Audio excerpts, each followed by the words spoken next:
Well, the good news is you never actually died in one of these, but you did, or you were, or I still hate saying that you crashed this car. For all my friends, I have a problem saying that you ever crashed anything. That's what my respect is for you. And I did get caught blaming it on Siffert in the BOAC in 1970. But you do take credit for letting Chris Amon take you out, of course. But what were these like in the rain? I mean, were the cockpits full of... Was it, the defroster is a NACA that looks like the rain would pour in, so you really couldn't see even with the windshield wiper, could you? No, the vision wasn't very good, and a lot of water came in because of all the gaps here and there. But still, you know, it was a good car in the rain, and by 1970, which is what we're talking about, the handling was as good as any other car.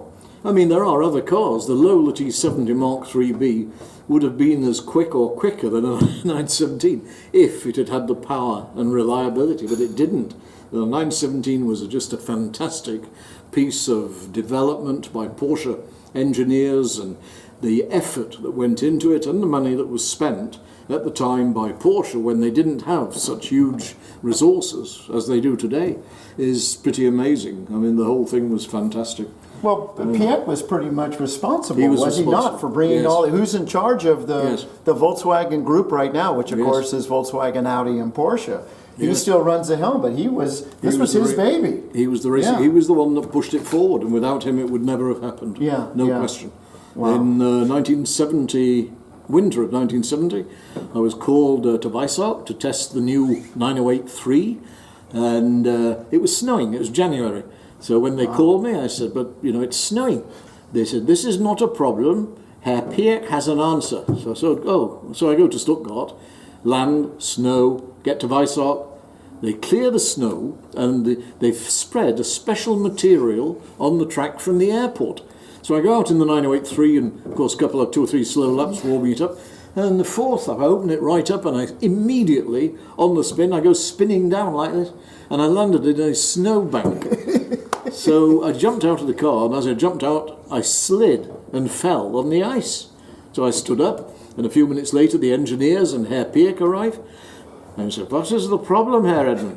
I said, this is the problem, and I slid on the ice on my feet, you know, like this. And Herr Pierck said, this is the last time we ever test at Weissach in the winter. The last time I actually saw him and talked to him was 1971, when I had this very bad accident in a 908-3 on the Targa Florio when the steering broke, and I hit a concrete post right in the fuel tank and it exploded. I was on fire from head to foot, but just before that, Herr Pierck said the last words that I ever spoke, or he ever spoke to me. Brian, he said, you should be in PR. I thought he was going to say, you know, you're a great driver anyway. No, say at the end of 69, Herr Bott said to me, out of the 10 drivers, he said, Brian, you are our favourite driver. And I think, great, perhaps I'm fastest or the most reliable. Yes, he said, you are the only one who never argues.